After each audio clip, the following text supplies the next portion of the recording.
You're goddamn gorgeous. Stop it. Don't hurt yourself.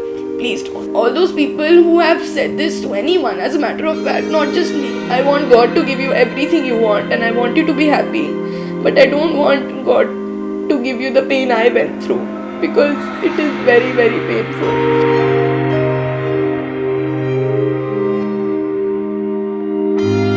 Hi guys, welcome back to my channel. Welcome back to another episode of Motherhood Mondays. Now I know I used to make them a while back and I have not been regular with this series at all and I'm really sorry. A lot of you kept messaging me and I was reading all those messages, be it on Instagram or even on YouTube, that you wanted me to bring Motherhood Mondays back. Guess what? They're back and they're not going anywhere now. I promise I'm going to be regular with this. And in this episode, I'm going to talk about bullying in children. So let's get started. Now, unfortunately, bullying is a common part of childhood, whether in school or in your locality or basically anywhere in your surrounding. A child experiences bullying during his childhood, and this is something which is pretty serious and something that needs to be talked about. Now, what bullying basically means is tormenting in physical, verbal or psychological ways. It can range from hitting, pushing, shoving, threats, or even extorting money or possessions. Some kids bully by shunning and spreading rumors about others, while some use social media or electronic messages to hurt others' feelings. It's really important to take bullying seriously and not something that kids have to tough out, because a bully can turn something as simple and normal as going to the bus stop or even going for a recess into a nightmare. So in this episode we are going to speak about bullying in children, identifying bullying, and what are the things that you need to do if in case your child is bullied or if you know someone who's being bullied. Now, the first thing is to identify the bully, or identifying bullying as we say. Now, most kids have been teased by a sibling or a friend at some point, as long as it's done in a playful manner and as long as it's mutual and both of them find it funny, it's alright. But when teasing becomes constant, unkind and hurtful, that's when it crosses the line into bullying, and that's when it has to stop. Now, unless your child comes and tells you that he or she is being bullied, or you see visible marks or injuries or bruises, it can get difficult to figure out what's happening. But there are these signs which we call as the warning signs, which as parents or guardians or mentors we need to know. And if we see these signs in children, one can figure out, or one can then know that your child is being bullied. And these signs are mostly lack of sleep, or not wanting to eat, when your child is moodier than usual, when your child is more aggressive than usual, when they don't want to talk to you and they just want to be alone, or sometimes dreading doing things which they otherwise used to enjoy or which they otherwise used to do regularly, like as simple as going to school or going to the bus stop, when they're more anxious than usual, and as a result they don't enjoy things that they used to enjoy earlier. Now, these can be certain indications, certain signs, or like I said, warning signs that your child is undergoing all this because of a bully. Now, once you see these signs of bullying and you feel or you're certain that your child is being bullied, or if the change in behavior is because of a bully, then you have to, the first thing again, as I always say, is start communicating. You have to talk to your child. If your child is not willing to communicate directly with you, or if he feels a lot of time kids are so tormented, they're under so much trauma that they can't even talk to their own parents, then you have to find a more roundabout way of talking to them. For instance, and this is what I do or I did, is that if I'm watching TV, if I'm watching a movie or a TV show, and if a situation happens, or if I see something and I ask my child that what does he think about this situation? Do you think this is right, or do you think this is the way? What should the person or what should the character in the TV show do? and whether if he has experienced anything like that ever. So these are the kind of questions that we need to ask to kind of make them open up. Another thing you can do is talk about your experience as a child, or your experience of someone that you know of, maybe of a family member or a friend, someone who might have gone through something like this, and maybe share your experience with them so that they kind of open up. But it's really important to let your kids know that if they are being bullied or harassed, or if they know of someone who's being bullied or harassed, then they have to talk to someone about it. They have to tell their experience to someone, be it a family member, be it a friend, be it a guardian, mentor, teacher, whoever. But it's really, really important to talk to someone about whatever whatever experience they're having, whatever harassment or whatever bullying they're undergoing. It's really, really important that they talk to someone about it, and that's the first step. Sometimes they feel that it's their own fault. They start blaming themselves for being bullied because they feel that if they did things differently, maybe the bully wouldn't bully them. And sometimes they're also scared that if they tell their parents or if they tell someone, then it will get worse, and once the complaint reaches their bully, he or she will bully them even more.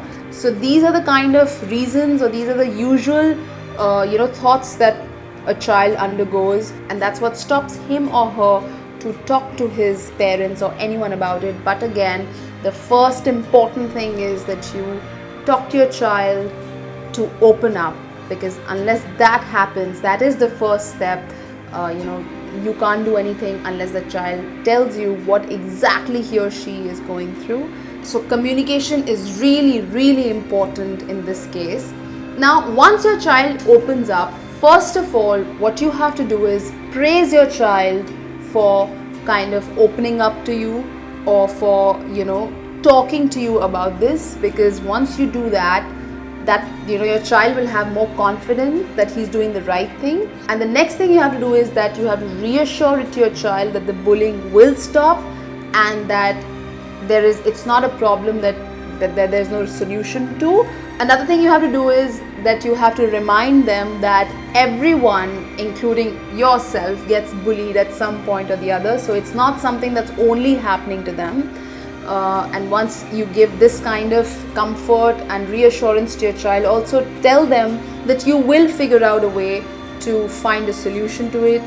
Emphasize on the fact that this will stop and it's not something that's going to go on forever, so that they feel comfortable, and the trauma and the harassment that they've undergone because of the bully kind of subsides, and they're in a position to kind of open up to you in a much more more comfortable manner. So this is another thing that you have to do as a parent, is that give them reassurance psychologically that it's okay, it happens, it might have happened with you also.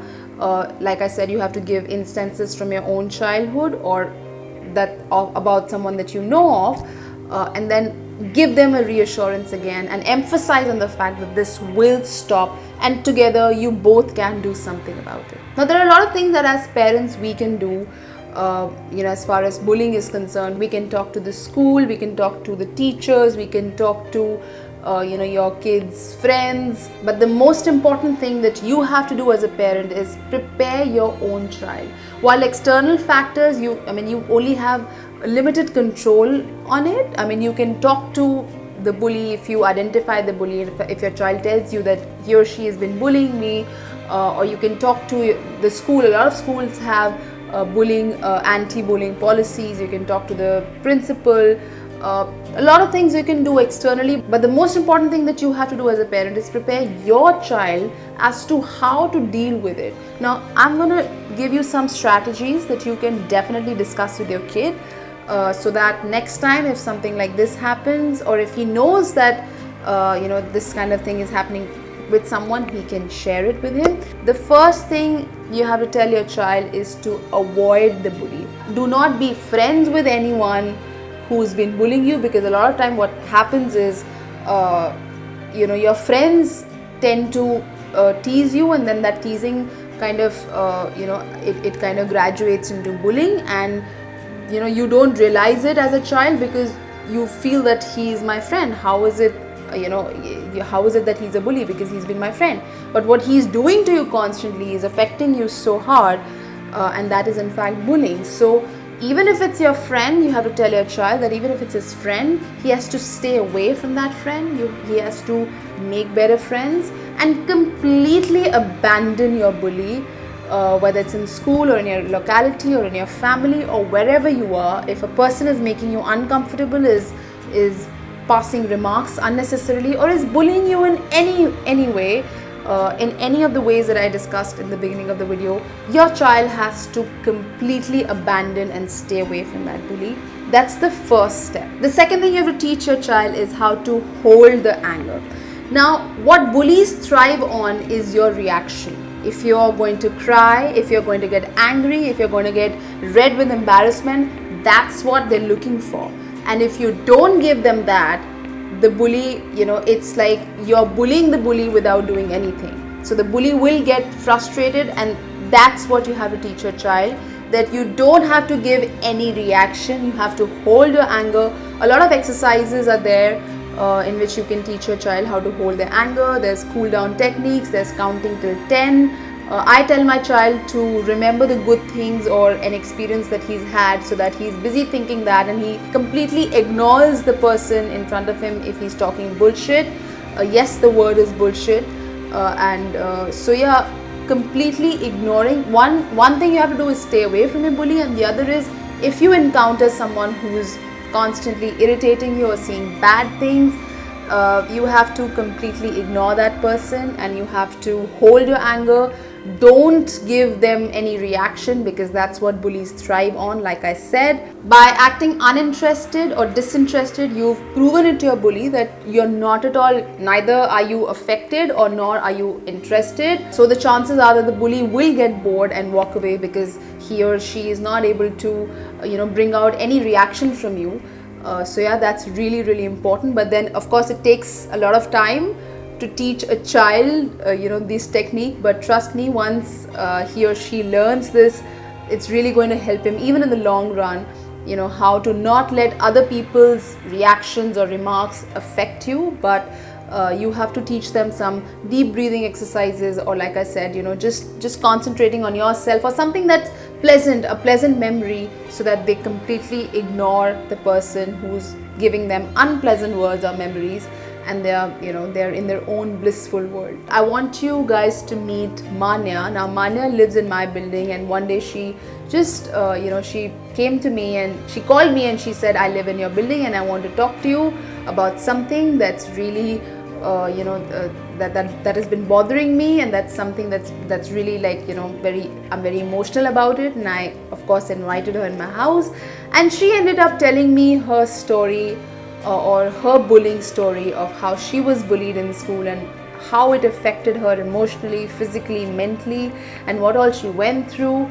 It's a rather emotional story, but I want you guys to listen to her, and so that if something like this is happening to you or to someone that you know of, it can stop and maybe you're able to help someone or yourself. So guys, we have Maanya with us. Now Maanya lives in my building, and she has very graciously volunteered to talk about her experience with bullying. And I think first of all, it's very, very brave of you, Maanya, to come up to actually express and to actually communicate, which I think is really important. And like I said in the video, that the first step has to be communication. If you can talk to someone, whoever it is, whether it's your parents or your friends or your mentor or whoever, then I think you're on the right track. Maanya came to my house the other day and she spoke about her experience, and I was so touched that I thought, why don't you come here and talk about it? So first of all, I'd like to really thank you for letting me be here and actually talk to all those people, because at the end of the day, if I can stop something from happening or maybe even help you get out of it, it means the world to me. So coming to my experience, how it all started, basically not really was there like a particular point where I realized that, oh, it's just started. It was always there since I'm currently 5'7", which is like pretty tall for a 15-year-old. So from the very start, I was the tall kid, and when I transferred schools, people tend to ask me questions like, did you fail a grade? That's why you're so tall. or why are you so tall, as a matter of fact. And I honestly didn't know any answer to it. And I'd always say, oh, it's my genes, my dad's tall, my mom's pretty average heighted, my paternal side is really tall. But it always bugged me a little that why am I always regarded as the tall kid? Why can't I be just the normal one? So at that point of time, it's always been there. But during 8th to 7th, basically the 8th to 9th transition period was the main thing where things just really started to get to me. Since I became a teenager, all this was new to me. Body issues, what do you feel, how you feel, and all those things were really affecting me and getting to me. But when people used to ask me or say something like, this is not that feminine enough, it always irked me for some reason that why isn't this feminine enough? And who is going to decide what is feminine and what's not? I always hid it inside because at the end of the day, no one wants to pick a fight with anyone. And when it's 10 to 12 people, it gets really, really worse. So, all this period, there were friends which were not nice friends, which were toxic friends, as in. And they were telling me things that maybe you should work out a little, you'll lose a little weight, you'll not weigh as much as you do, maybe you should try some makeup or something. What did you feel, or what really happened that made you realize that this is bullying, A?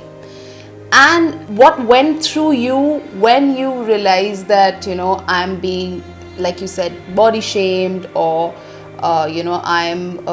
people are picking me out for my skin color or for my height or even probably your weight, like you said. What went inside you, and what are the kind of changes you saw in your daily life, and was there anyone that you spoke to about it? So basically, there was this one point of time where people started to say that I was really masculine. So it was basically my school bus, not to name any people, but they started to say that you're not feminine enough, you are not who you think you are, and you are not worth it, you are untalented, you are undeserving, you probably don't even deserve to be in this school or this place. That's the point where I realized it's hurting me a lot emotionally. And what were the changes? Actually, my family were the people who mostly suffered after me, because all my anger which pent up inside me all through school 8 hours, I went back home and I screamed and I shouted at my younger sister, my mom, and I think it affected them, and those were the main changes. And the friends who were actually concerned about me, who used to talk to me daily, they used to say that you're changing, you've become rude, you've become less talkative, you've become not you. And that was the time where I realized that things are actually getting to me. What did you do? Was there a time when you said that, okay, let me fit in the mold? Like you very rightly in the beginning said that you realized that you don't have to fit in the mold anymore. But was there a period, or was there a point in your life when you said, okay, let me say become a little feminine, or let me say lose a little weight? Or were you ever convinced? Was your bully ever able to convince you to act according to how they expected you to be, or according to their beauty standards? And what did you do to fit into this? Did you ever succumb to your insecurities? So there was this one time, or there was actually a period of few months where yes, I succumbed to all my bullies and whatever the expectations they had set up for me. I had started to count my calories actually. I took down a diary where I used to write down what are the calories I'm consuming in a day, and I tried my best to keep it under 1400, which when I told my best friend after a year or two, she told me, and she actually slapped me. She said, you are no one to count them, and 2000 calories is a must, you need to take every day, and I think what you're doing is absolutely incorrect. And that's the point where I was trying to fit in. So I was trying to eat less because these girls thought that, oh, eating this much food isn't like not that great, or maybe it's not that feminine enough. And maybe I had to paint my nails some way, I had to style my hair in a certain way, I had to talk to boys in a certain way. And where one point of time I sort of did. I sort of started to pay so much attention to my looks that I completely forgot about everything else. My friends, my family, my studies as a matter of fact, and it started to really get to me. And all these feelings of not being perfect enough lead me to counting down my calories, to even throwing up food.